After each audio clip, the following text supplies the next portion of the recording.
Welcome everybody. So today's video is going to be about self-control, how it's your superpower, and how to handle adversity.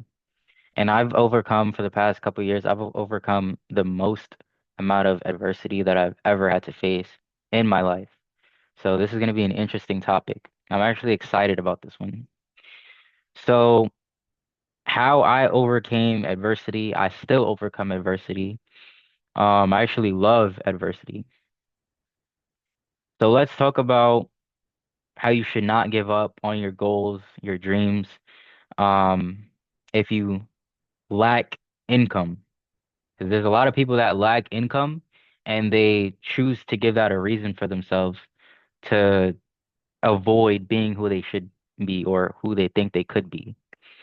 And when I first started in sales, I really didn't have it. I didn't have the sales type of psychology that you is required to be successful. And I definitely didn't have the money that a lot of people have to get started. So for one, you really don't need money at all to get started when it comes to sales. Realistically, if you don't have any money, if you have $0 in your account, what you lack in money, you can make up with in time. So you can get on the dialer and start producing by just dialing. And if you don't know your objections, your rebuttals and objections, then you have to put in the time, study your rebuttals, study your objections, and that'll get you further in sales. Now, when you do have the money, now you can, if your credit's not already good, like if you have some money, like what I did is I didn't have that much money, but when I built enough cushion for myself to my credit got cleaned up, and then it gave me the opportunity to access more capital. And then the money that I had, I reinvested it into leads. So that is a way to get started. That's how I got started. Another form of adversity, that's the money aspect, but being who you are. Let's talk about being who you are. So when I first started, before I sold any deals, might have sold a couple deals, but by a close person, I was told that being brown skinned with braids isn't going to get me far. And since then, I was able to produce almost $3 million of insurance sales. So you can't let what others project on you portray your future. Because if I, at that point of being told that in my life, taken that type of response and took it personal and ran with it, then I would have probably quit.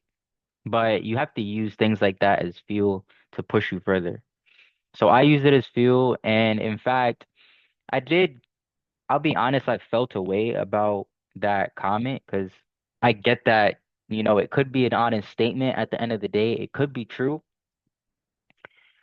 but it's like there's so many people in the world or, the US, there's so many people in the country. So it's like if I contacted instead of 10,000 people, if I contact 100,000 people, then I'm obviously going to get more yeses than I would if I only contacted 10,000 people. So it's like all I have to do, like everybody's not going to say no to you in sales. Like you're going to get a yes.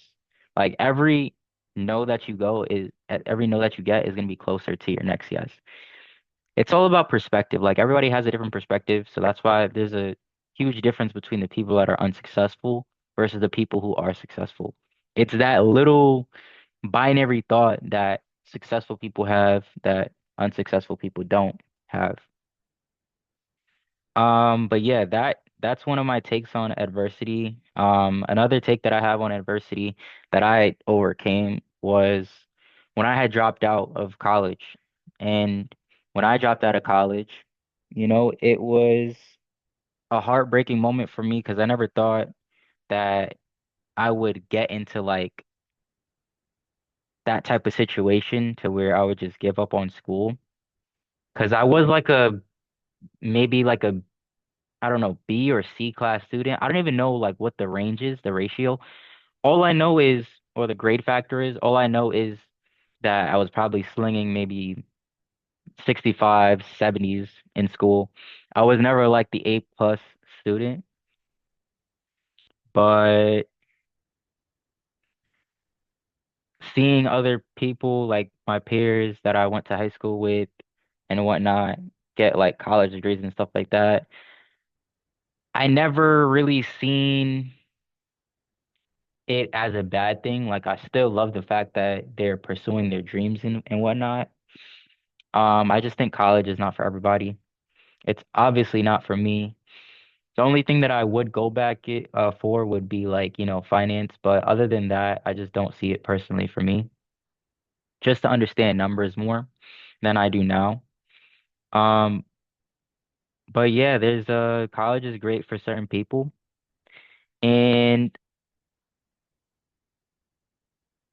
also wanted to bring up like, during my journey, there was even a moment that I had went through adversity because it's like there was a family group chat that I had with my cousins, and it's like in the group chat, a cousin was like, McDonald's employees, they make more than you. You know that, right? And stuff like that. I was like, damn, like you would think that just because somebody's your family or just because somebody's your blood related cousin, that they're just automatically going to support you.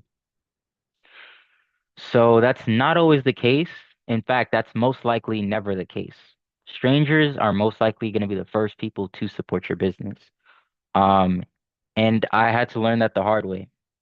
The same way that I had to learn the hard way that my employer or my employer in college would put me on the spot and say like, you've never like how are you gonna do real estate if you don't even know how to sell me a pen? Like you're gonna get somewhat talked down to by close people like a blood related family member. So once I was told that in the group chat that I make less than people at McDonald's, around that time I was actually making some good money, like weekly checks to a point where once that was said in the group chat, I went to my bank statement and I started just posting in the chat in the group chat with my cousins a load of weekly paychecks, recent weekly paychecks. So once I did that, my cousins were all like, "Well, I mean, like the proof is in the pudding now. Like he's clearly showing his bank statements." But even after I sent those bank statements, he wanted to get it verified by my other cousin. But I mean, that just shows you that no matter what you do, there's always going to be somebody that um is not doesn't see the vision. Like there was a point where eating I was working I was going to work, eating healthy. I started bringing fruits into the at work. So I started bringing fruits to work, and I came and started like slicing my apple with the plastic knife.